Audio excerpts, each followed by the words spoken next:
Greetings and salutations, friends, and welcome back to more Warhammer 40k lore, where today we are going to ask and answer one simple question: what the fuck do you do with orcs?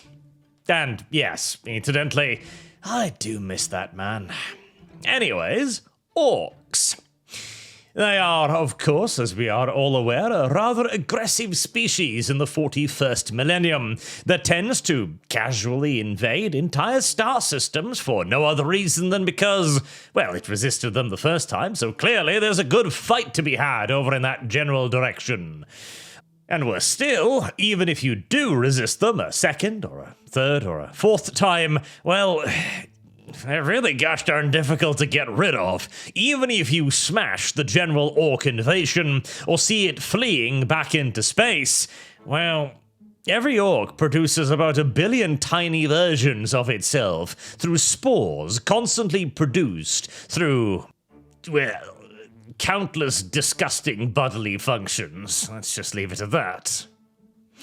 Meaning that once a world has played host to the greenskin menace once, it's pretty much guaranteed to be blessed with gobos for the rest of its existence. But we are getting somewhat ahead of ourselves as per usual. Let's first begin with, what do you do when you have an orc problem? And by having an orc problem, I mean having them anywhere nearby. Even if they're 5 systems over, that most assuredly so counts as an orc problem. As scattered throughout the entire known galaxy, there are dozens upon dozens of orc empires. These are more or less stable regions of largely orc-infested or orc-controlled space. I say largely stable because very rarely is there a green-skinned warlord big enough and with enough power to maintain steady control over any serious expanse of space for any serious expanse of time. More often than not, a warlord will rise, go on a great rampaging war, and then getting himself stepped on by a titan. Or whatever the local equivalent of one is, anyways. Point is, our screaming fungi is no longer screaming. And so all of the other fungi, who are slightly smaller and less ambitious than the lead fungi, then begins arguing over who gets to be the biggest mushroom next. And unless there just so happens to be a second largest mushroom by a significant degree, then we get an orc civil war, which will usually and near completely undo any and all progress that particular orc empire has made. Unsurprisingly, this somewhat unstable leadership style is a weakness that the orcs' enemies have exploited for thousands of years. As the first way to make sure that your planet doesn't get a lot greener is to make sure that the Orky-Porkies never leave their homeworlds to begin with. This is why many Astartes chapters operating in areas that are frequented by the green-skinned menace carry out consistent and constant suppression operations against various orc tribes in the region. Say, for example, that one tribe is getting a little bit too much of an advantage over the others on one orc world. The Space Marines might intervene to crush that warband, or where possible, simply kill the warlord himself, thus guaranteeing that his warband will splinter into dozens of smaller warring factions. The trouble with all of this is, of course, keeping a continuous eye on all of the various orc-infested worlds, and the hundreds, if not thousands, of distinct warbands. One quick and easy way to see whether or not an orc is going to become a threat sooner rather than later is to observe their technology level. Orcs grow more technologically advanced as they grow in numbers, and as the lead warlord accumulates more and more followers. This will see more and more specialized orcs like Weird Boys, Mech Boys, and Pain Boys begin to emerge. Once these classes of orcs become fully entrenched within orc society, it seems sees a rapid and explosive technological evolution, as all of the technological bits and bobs programmed into their minds eons ago by the Old Ones all come flooding forth simultaneously. Quite literally taking Orc society from the "we've figured out how to propel lead at high velocities against one another" stage to "we're spacefaring species now, boss," in a matter of months, or tops a couple of years. This is fast, obviously, and thus simply observing the Orcs at a distance is often not enough, unless there are dedicated observation stations up in orbit, or there are scouts visiting and scouring the planet frequently. These kind of signs are easy to miss. Many chapters or Imperial formations actually do this, with regular scheduled visits from Imperial Navy assets to determine whether or not particular Orc worlds are beginning to develop spacefaring technologies. Certain Imperial organizations, amongst them the Ultramarines, have also developed specialized psyker programs, where many of their librarians have started to figure out the unique psychic signals sent by Orcish hordes as they begin their evolution, and the number of weird boys begin appearing. Indeed, some of the Ultramarines librarians, chief amongst them their chief librarian Tigurius, have grown so adept at reading the swells and waves of Orcish warg energy, to the point where he can identify individual warlords that seem likely to rise to prominence. This as a form of precognition in essence, and the Ultramarines have, in response to this information, carried out thousands and thousands of purge missions. And as mentioned, it's not just the mighty Adeptus Astartes that carry out these operations either. There are also Imperial Guard forces that try to keep on top of, and crucially ahead of, mounting Orc threats. But obviously, all of this requires the Imperium to actually have the spare forces and the transport capacity necessary to do this. And that means going to an Orc-infested world, landing on it in the rough vicinity of where your target is supposed to be, and then engaging in a war with the Orcs, which, by the way, can also backfire really, really easily. See, when the Orcs are fighting one another, their evolution is somewhat stymied by the fact that they're engaging one another. A part of their biological programming seems focused around finding the best possible leader before moving out into space. The Orc civil wars are intended to find that leader. But when they start fighting other forces, like Imperial Guard expeditionary forces, that can tend to get them a little bit too excited. And when the Orcs get excited in that way, their evolution yet again speeds up drastically. Which is why when the Space Marines do it, they prefer to carry out targeted assassinations of individual smaller-scale warbands, or indeed individual leaders. Nevertheless, this is the best way to keep the Orc threat contained, but fighting men with nothing better to do than to chase down tribal savages is probably the single rarest resource in the Imperium, besides gene seed, I suppose. So all too often, Orc empires are allowed to rise and bother nearby civilized systems. When this happens, the Orcs have to be defeated the good old-fashioned way, in the field. Now, how that is achieved depends largely upon the faction that the Orcs are fighting at the time, but near universally, the way to beat Orcs is to make sure that you attrition them at every single solitary opportunity, and rapidly if at all possible. The problem with Orcs, you see, is that their numbers grow really rapidly, and so you've gotta be killing them at a rather brisk pace if you ever wish to actually get rid of them. The Imperium's favoured tactics amongst the more experienced Orc hunter regiments, such as the Valhallan Ice Warriors, for example, is to simply build vast defensive lines covered by enormous batteries of heavy artillery and multiple lines of trenches, creating huge kill zones of no man's lands, into which the Orcs can be herded and then systematically destroyed. This is, of course, only possible to a certain degree, as it necessitates a significant Imperial Guard deployment, and it also necessitates that the Orc horde is of a manageable size, rather than, something brought by Gazgul Mag Uruk Thraka.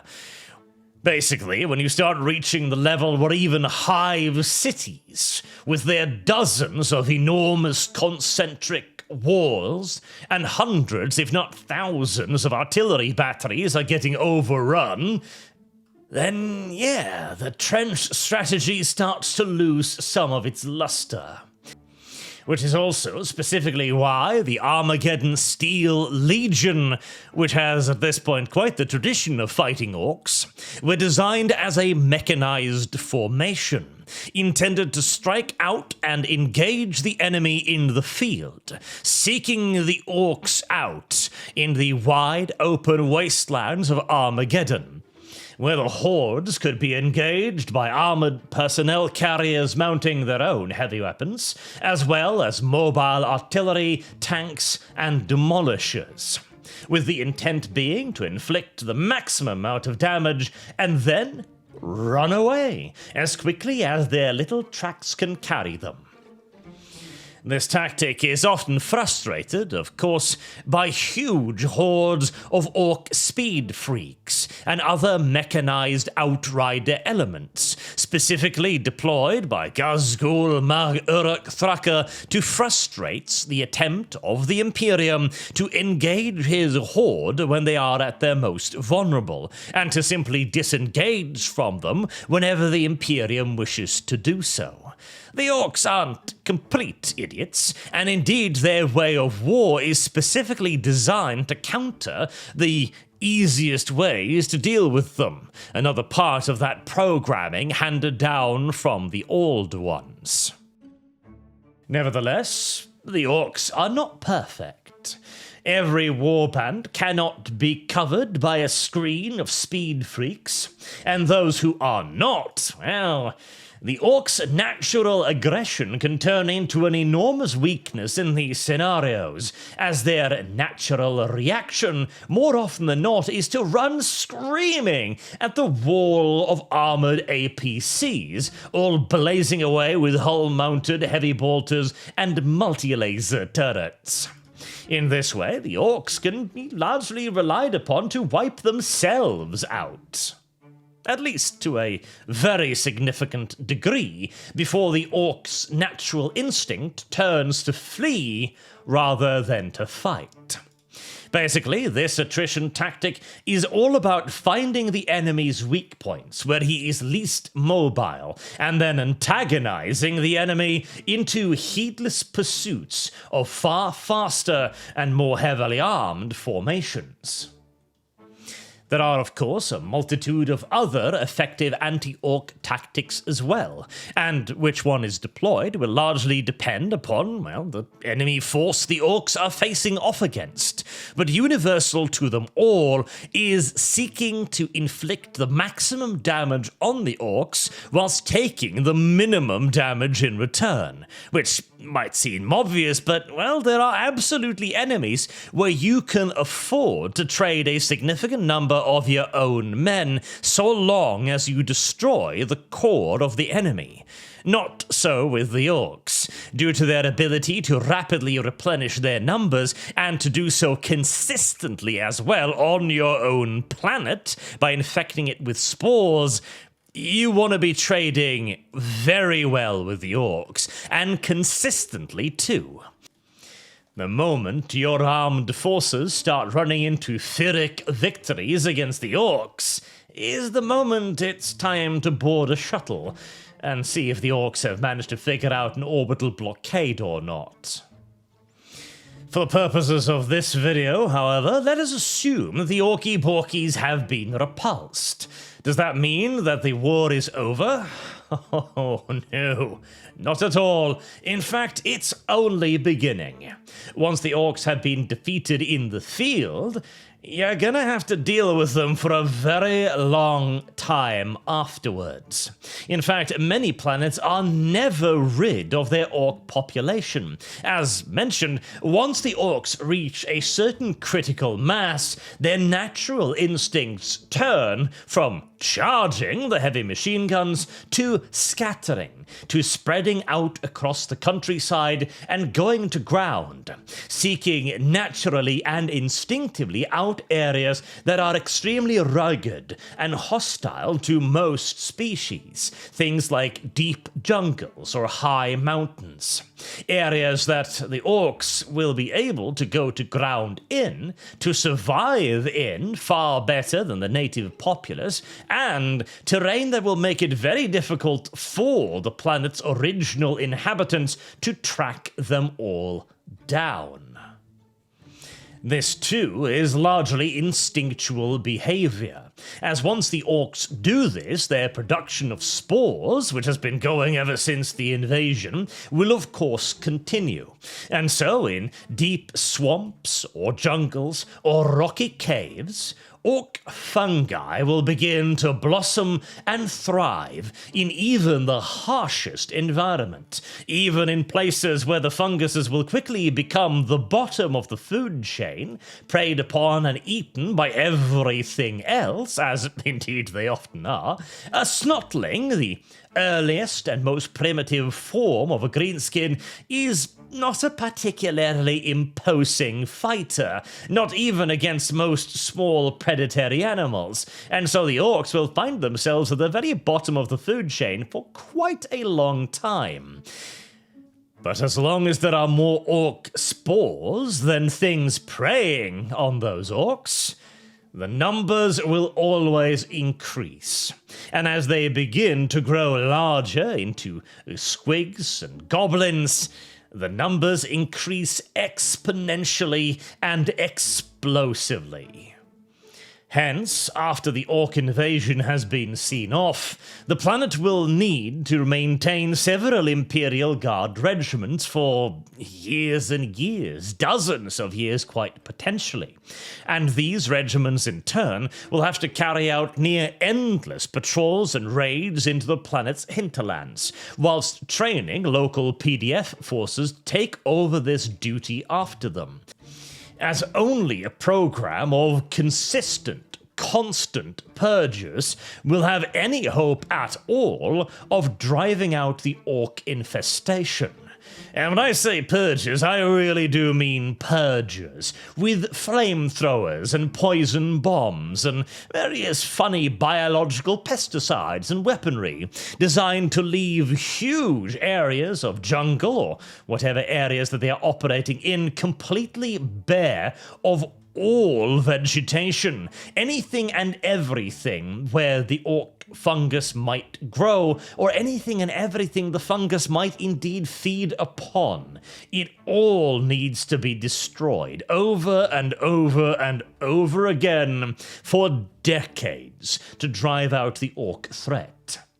In most cases, a planet is quite simply not going to have the resources to do this, and so instead we'll have to adopt a system of occasional purges instead, where the conflict becomes a microcosmos of the larger one, where every 5 or 6 years, planetary defense forces and whatever local Imperial Guard elements might still be around or nearby will venture out into the hinterlands, or deep down into hive spires, specifically to hunt out and destroy various orc tribes as they begin to gather.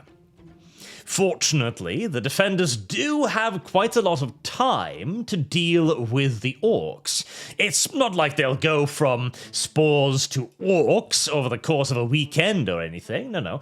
It's a very long and very slow process, where first the spores will start taking root, creating various forms of fungi.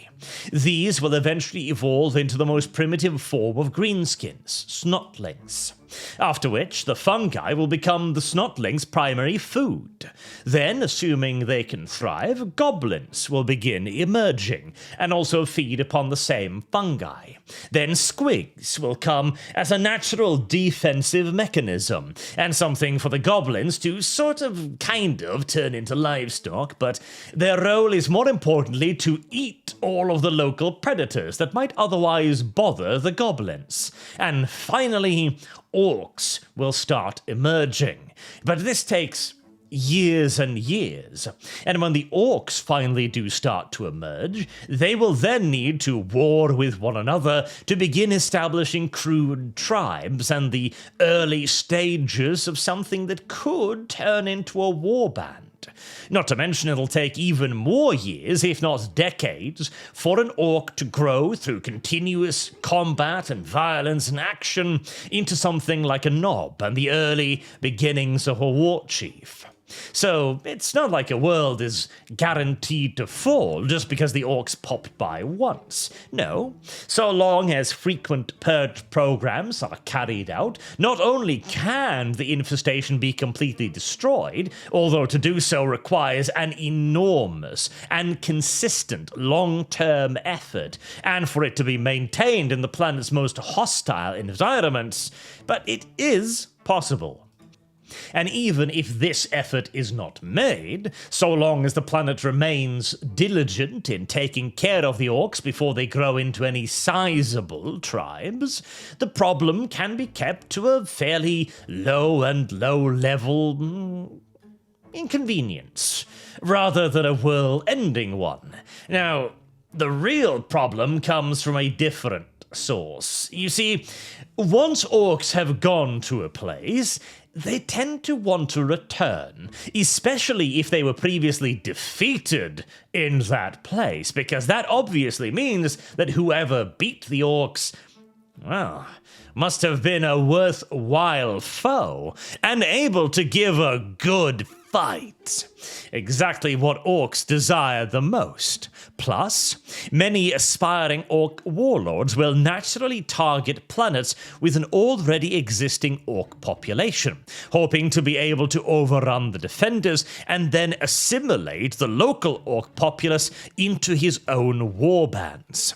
This, if anything, is the greater threat presented to the planet. Very rarely, if ever, are bands of tribal feral orcs going to present a real threat to a proper built-up civilized world.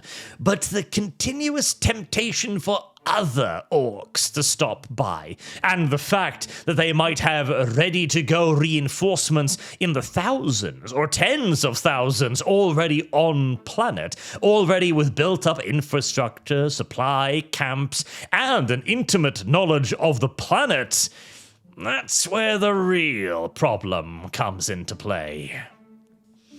Now, this too wouldn't be much of an issue if the world in question understands this threat, takes it seriously, and constructs large and effective planetary defense forces.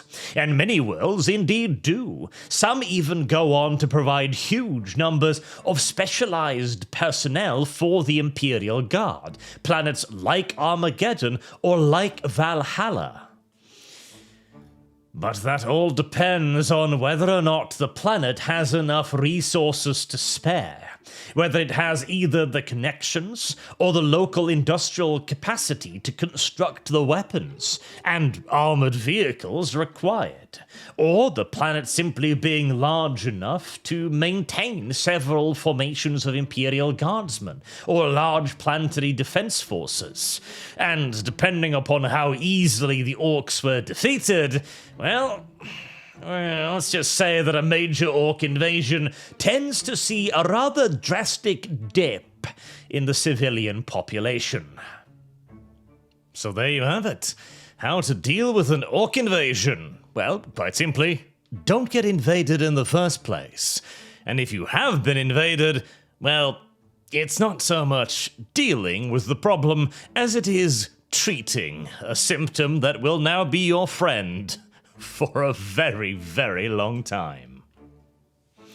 Until we meet again, I have been Arch. Thank you all very much for listening, and I do hope to see you all again soon. Till then, have a good day.